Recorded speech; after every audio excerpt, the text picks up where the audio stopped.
जय हिंद दोस्तों। आज हम पढ़ाएंगे एन इपिताफ, जिसका राइटर है वाल्टर डी ला मेयर।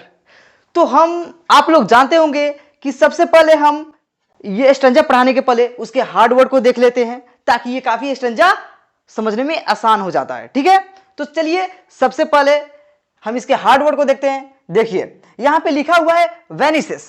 वेनिसेस का अर्थ जो होता है वो खत्म हो जाना होता है। पैसेस, पैसेस का अर्थ क्या होता है? गुजरना होता है। रेयर, रेयर का अर्थ होता है दुर्लभ, यानी कि किस्मत से मिलना। ठीक है, बहुत ही कम मिलता है। क्रम्बल, क्रम्बल का अर्थ क्या होता है? टूट जाना होता है। यहां पर लिखा हुआ है लाई, लाई का अर्थ क्या होता है? विश्राम करना। तो आइए सबसे पहले इसका हार्ड वर्ड को हम पढ़ लिए। अब जानेंगे कि एन इपिताफ के जो राइटर हैं वाल्टर डी ला मेयर, उनके बारे में जान लेते हैं। देखिए वाल्टर डी ला मेयर का जो जन्म हुआ था वो 1873 में हुआ था। इनकी मृत्यु 1956 में हुई थी। इनका जन्म इंग्लैंड के कार्टन के केंट में हुआ था। क्या हुआ था कि इनके पिता जो मर गए थे ना, ये जब 4 वर्ष के थे तभी इनकी पिता की क्या हुई? निधन हो गई, जिसके कारण ये अपने परिवार के साथ लंदन चले गए। फिर उन्होंने songs for children and peacock pie की रचना की। ये जो कविता लिखे हुए हैं, इस कविता का हम थोड़ा क्या जान लेते हैं? सारांश जान लेते हैं कि कवि इसमें कहना क्या चाहते हैं। तो देखिए कवि क्या है कि उन्होंने सबसे पहले एक सुंदर औरत को पहले देखा था। ठीक है, वो बहुत सुंदर थी, बहुत अच्छी थी, लेकिन वो क्या है, अब मर चुकी है। कभी उसके कब्र के पास आकर कहता है कि वो औरत जो थी वो बहुत अच्छी थी, यानी बहुत अच्छे दिल की थी, वो चंचल थी, उसके दिल में थोड़ा सा भी छल कपट नहीं था, लेकिन वो सुंदर बहुत थी, पूरे पश्चिम देशों में सबसे ज्यादा सुंदर थी, ऐसा कवि मानते हैं। और वो कहते हैं कि ये औरत जो थी वो बहुत सुंदर थी, लेकिन सुंदरता क्या होता है, उम्र के साथ एक ना एक दिन ढल जाता है। आज मैं उस औरत को देखा हूं तो मैं उसे याद कर रहा हूं, लेकिन कल को मैं गुजर जाऊंगा तो उसे कौन याद करेगा। इसलिए कवि कहते हैं कि देखो सुंदरता कभी मायने नहीं रखता है, वो उम्र के साथ ढल जाएगा। मायने जो होता है वो क्या होता है? आपका गुण मायने रखता है। आपका गुण जो है आपको मरने के बाद भी आपका पहचान यहां रहेगा, और यह पहचान इस प्रकार रहेगा जैसे फूल मुरझा जाने के बाद भी उसका सुगंध रह जाता है। ठीक है, तो आइए यही वो कहना चाहते हैं और उनके स्टैंजा को देखते हैं। चलिए लाइन बाय लाइन देखते हैं। यहां लिखा हुआ है कि here lies a most beautiful lady. कवि जो है वह एक औरत के कब्र पे आके वहां पे मैंने कब्र के पास बैठे हुए हैं, और वो कहते हैं कि यहां जो है एक पहले क्या, एक सुंदर औरत जो है वो लेटी हुई है, यहां पे विश्राम कर रही हुई है। यानी कि पहले क्या होता था कि एक मगर संप्रदाय होता था जिसमें क्या होता था कि आज भी देखते होंगे लोग कि क्या होता है, मुस्लिम संप्रदाय में लोग जो होता है ना, जब मर जाता है तो क्या होते हैं, उसको कब्र में लोग दफना देते हैं। वैसे ही एक कवि जो है ये कब्र के पास आकर बैठ जाता है। किसके कब्र के पास? तो जो पहले देखा था कि वो एक सुंदर औरत थी, उसी सुंदर औरत के कब्र के पास आकर बैठ जाता है और कहता है कि यहां एक सुंदर औरत, एक बहुत सुंदर औरत विश्राम करती है। ठीक है, विश्राम करने का मतलब कि इस कब्र में लेटी हुई है, वो मर चुकी है। Light of a step and heart was she.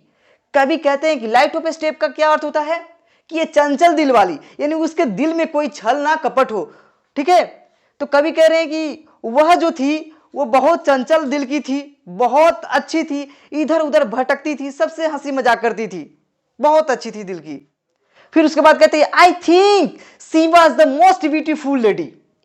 कवि कहते कि जहां तक मैं सोचता हूं ना कि वो बहुत सुंदर औरत थी, बहुत सुंदर, सबसे ज्यादा सुंदर। That ever was in the west country, यानी कि पश्चिमी देशों में जितने मगर जो भी पश्चिम देश है ना, उसमें सबसे सुंदर औरत थी। उसी के बारे में ये कवि बताते हैं कि औरत, जहां तक मैं सोचता हूं ना, वो औरत बहुत सुंदर थी, यानी पश्चिमी देशों में सबसे सुंदर थी। फिर उसके बाद कहते हैं कि बट ब्यूटी वेनिसेस ब्यूटी पासेस। देखो यहां पे बहुत इंपोर्टेंट ये लाइन है, और आपके एग्जाम में भी क्या करता है, यही एक लाइन दे देगा और पूछेगा कि यह लाइन कहां से लिया गया है। देखो बहुत इंपोर्टेंट लाइन है। कह रहा है कि व्हाट ब्यूटी वेनिसेस ब्यूटी पासेस। देखो सुंदरता जो है वो हमेशा बनी नहीं रहती है, नहीं बनी रहती है, वो उम्र के साथ ढल जाएगी। सुंदरता जो है वो नष्ट हो जाती है और गुजर जाती है। ठीक है, कभी कह रहे हैं कि सुंदरता जो है वो क्या है, कुछ दिन के लिए बनी रहेगी, फिर उसके बाद गुजर जाएगी। सुंदरता मायने नहीं रखता है, जो मायने रखता है वो हमारा गुण रखता है, और इसी गुण के कारण लोग अपना पहचान इस संसार में छोड़ जाता है। फिर कभी कहते हैं कि however rare it be and when I crumble who will remember. However का अर्थ जो है तथापि, यानी कि कभी कह रहे हैं कि ये ऐसा दुर्लभ है, ऐसा औरत पाना बहुत मुश्किल है, यानी बहुत मुश्किल से मिलती है। रेयर इट बी, ऐसा नहीं हो सकता है, ऐसा मिलना दुर्लभ है। ये जैसी औरत थी ना कि बहुत चंचल थी, बहुत अच्छी थी, यानी सबसे हंसी मजाक करती थी, लेकिन ऐसा औरत मिलना क्या है, दुर्लभ है।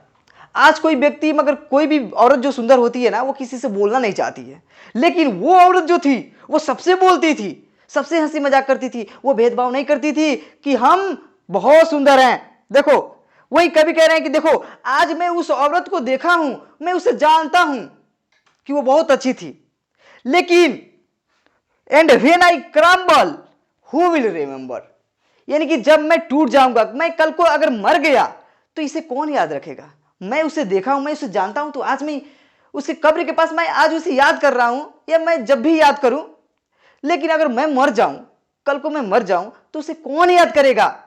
फिर आगे कभी कहते हैं कि this lady of the west country, यानी इस पश्चिमी देश की औरत को। मगर ऐसा औरत मिलना क्या है, दुर्लभ है।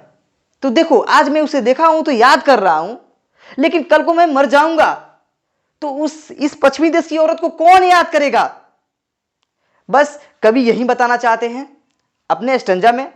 तो ऐसे ऐसे इंग्लिश जो है आपको सरल भाषा में पढ़ने के लिए, अगर पढ़ना चाहते हैं तो हमारे चैनल को सब्सक्राइब कीजिए, ताकि ऐसे ऐसे सरल भाषा में जो इंग्लिश है आपके पास पहुंचे। ठीक है, जय हिंद जय भारत।